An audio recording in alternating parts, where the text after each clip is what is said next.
life has gotten in the way. The pandemic, the fact that Danny's homeschooling, we just haven't had time.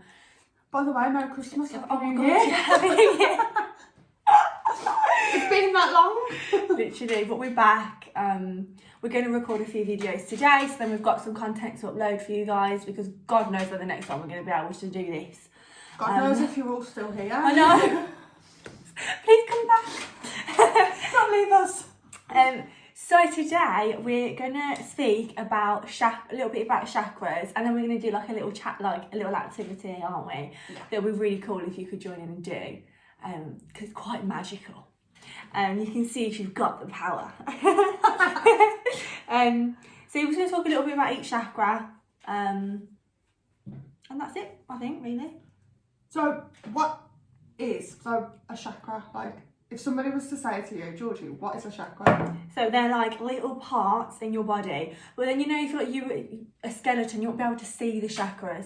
They're like little power balls in your body. You've got loads, but you've got, I think there's 7 main chakras. And then you've got little ones in your hands, you've got little ones in your feet, things like that. But like the main ones is your crown chakra, your third eye, you've got your throat chakra, you've got one in your tummy. I'm not an expert. Dan is not an expert. Your heart chakra, your root chakra, your sacred chakra, which I'm guessing you all know where your sacred chakra is. Sacred chakra. A sacral area of the body. So that's a few. And they're your main ones, and they're actually harder to cleanse and to open than your hands and your feet ones are. So yeah, I really want to find some activities we can do. Yeah. We could do with your chakras, and there's like crystals, there's different crystals that you can use to open the chakra and things, but that's another video for another day. We could get our crystals out and do a bit of like stuff with that, which will be really cool. Obviously some of them are really straightforward. So obviously like your throat crown chakra, obviously here.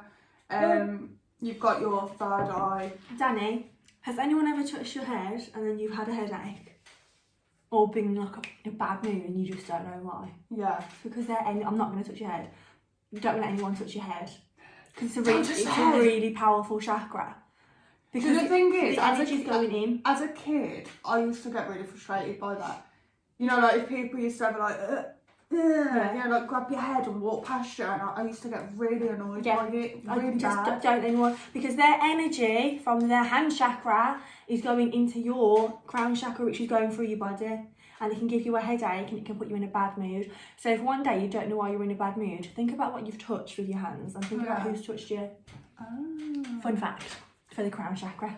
Carry on, you were on your throat chakra. So, third eye. Obviously your crown chakra, your third eye, your throat chakra here. Which obviously to communicate with. Yeah. So up here is your crown, which is more about awareness, your consciousness, understanding, and it's also what allows you to live in the moment. Yeah. So if your crown chakra is really out of touch, you're going to really struggle to be in the present moment and kind of stay in the now. So if that's something you struggle with, crown chakra needs opening a bit. Third eye, vision, meditation, movement. I had Reiki done once, and she was like doing some work on my head area and my forehead, and I thought, oh my God, my forehead is on fire. Like it felt like she had fire, and she was like wavering this fire around. And then I had like a deep headache. It wasn't a bad headache, it was a deep headache. And she asked me afterwards what I felt, and I told her about the fire, and she went, I'm so glad that you felt it. I put the power into your third eye. She said it was already open, but now it's going to be really open. You're going to be really aware. You're going to see things. She said, and some people's bodies bounce it off, but you felt it, so it's gone in. That's just another fun fact for you guys. Yeah. So for the third eye, so for you to have had that, you have the ability to focus on the bigger picture. You've got the ability to kind of see life in a clearer sense, you know, have that intuition and be guided by your own kind of.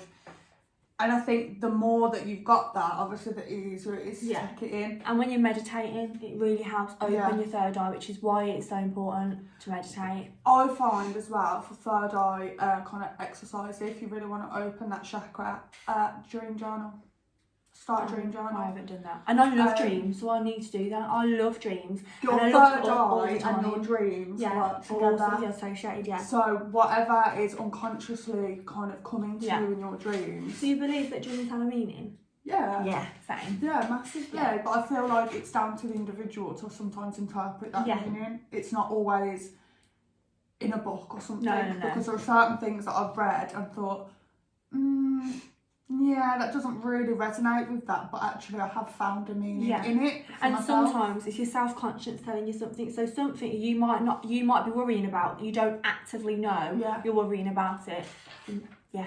And I think if you get in sometimes, if you're riddled with guilt or shame or negativity, that's going to show in your dreams and it will come back to you. And you sometimes wake up and think, why am I having these reoccurring dreams? Like I'm having the same dream over and over. Yeah. Something is trying to come to you, and you're just missing it. That's why it keeps coming back. So throat chakra, clearly ours are very open. But when you get a lump in your throat and stuff, it's your throat chakra. When you get you want to cry, you get that lump in your throat. It's trying to get it out. It's trying to get them emotions out. So just let it come out. Yeah, and it's like that whole, I still get it now. To go on a live or to do, it's a little bit daunting, isn't it? Because again, it's that throat chakra trying to block you, trying to say I don't want to talk about this, or I don't want to say this. They're so powerful. When you know about chakras, I think that's when you realise how powerful they actually are, with the reasoning behind it. When you sometimes get speechless, you don't know what to say. Yeah. There's a block, and it's because of your throat chakra. I just love it. I think it is so. I think it's nice to be able to look at the body as not just a blood vessel kind of thing. Yeah, there's more to it, yeah. There's so much going on. You have such a frequency of waves through the body, and your chakras literally sit in the middle of this kind of frequency field. I get so excited talking about them, I love it. And then your heart chakra. Obviously, that's another one that's pretty obvious about what that is. Yeah. About your love, self-love as well. That's a key one. That's another topic. Your relationships and attachments come from that. So inner peace. A lot of people who may struggle and have issues with relationships or, having long-term relationships and keeping them going there, that's because there are some blockages in the heart chakra and you've got some kind of inwards work to do around that. So your solar plexus is here, and this is basically kind of like your, whenever people say you get a gut feeling about something. I think this is your strongest chakra. I think this is your most powerful one, and if you get in tune with it, that will guide you throughout your whole life. Never ever ignore your gut feeling. It's weird you say that because the solar plexus is regarded as the power centre of the chakras. Yes. So it is actually I think a lot of people ignore that gut feeling because they just think, it's just my anxiety. Yeah. It's not. It is your anxiety. Your anxiety is there for a reason. Yeah. So please don't make the same mistakes I have made and listen to that. If you don't want to see it as a chakra, see it as your gut, that's fine, but listen to it always. Yeah. It will bring about your sense of purpose. It will tell you it will guide you to what you need to do, and it will help you make those decisions. I was just about to say that. It's like we finished each other's sentences. We just get so excited about this topic. And then your sacral chakra. So, sensation. Without going into too much detail, that's like your chakra. So have you ever slept with someone and then had a really bad energy a couple of days later? Yeah. Your sacral chakra is calling to you, but that's a no-go. Don't go there again. Your energies don't match. Mm-hmm. If you feel really good afterwards and you feel really good after it keeps happening, then that's a good sign. But it will literally, your energies are coming together in that intimate moment. Yeah. And your energy isn't just to be mixed with anyone. They could be a negative energy, they could have a negative aura, and that's been attached to you, and then that's draining you. That is draining you so bad. So you wouldn't think it. No. Obviously, if somebody was to say to you, a memory source, you'd think that's your head. But actually, your sacral chakra, it's got a memory force of its own. So it remembers the connections and the interactions, if that makes sense, and then that will be shown through your then physical body. Yeah. How you're feeling, and sometimes it's like I've, you know, been in a physical kind of sense with someone, and then afterwards it's like you don't know who you are. Have you ever felt that? Yeah. It's like you like lose yourself, like yeah. And then sometimes you sit there and think, wait, is it because I'm really infatuated with them? Like, is this that? But then it's like, no, wake up and listen. Because it's not a good feeling. Yeah. Love should be good. Yeah. And if you're not having that good feelings, there's a reason. I actually think it's a red flag sign. If your body is telling you no, listen to it. Yeah. And when we went to the Zen shop, I went with Danny with another friend, and they've got these like balls. I can't remember what they're called. Yogi eggs. Yogi eggs, yeah. And my friend was like, nah, you just hold them. And I was like, no, there you go. And they cleanse it. Yeah, they're meant to be really, really good. And then she didn't believe me, and I actually had to ask the woman in the shop, and then she told me that that's what it does. And then we were like, when we went, we need to get one. Eggs. But yeah, they're shoving all your eggs in one. They're not that big, aren't they? They're pretty big. I think I'd need a starter kit one. you know, a beginner's egg. If there's any beginner yogis, please let us know. And if we ever do the yogi egg, then we'll let you know what we got on. Oh, that could be a good one. We'll do like a research thing, and we'll try it out for you all and let you know. I don't know if I will. Danny can try it for you. We'll come in and won't be able to sit down. And then the last chakra. But I was just going to say, so to activate, obviously, if you do feel like you need to have a cleanse or kind of activate your sacral chakra a bit more, it may sound obvious, but baths, showers, get immersed in water, get creative, do some artwork, and it can be good to do like sensual art. Try and draw yourself, try and draw the body, try and really play about with it. I found that quite interesting. I love drawing women's silhouettes. I think the women's body is beautiful, so I kind of enjoy drawing the outlines of that. Oh, and then your root chakra. So that's your security, your boundaries, grounding yourself. So your root chakra is the end of your upper body. So to activate the root chakra, a lot of people do foot rolls. Have you seen the balls? And you can roll your feet and stuff over them. They can sometimes be a bit painful when you first start it out, but that's the whole reason. It's to loosen up all the tension. You imagine you're on your feet all the time. Your lower part of your body is what basically sustains your weight. Yeah, and that's why connecting with nature is really good. Yeah. If you've ever walk, take your socks off and your shoes off. Ground yourself. Because when your feet connect with your nature, that's the nature's energy that you're connecting with, and it's peace. It's really peaceful.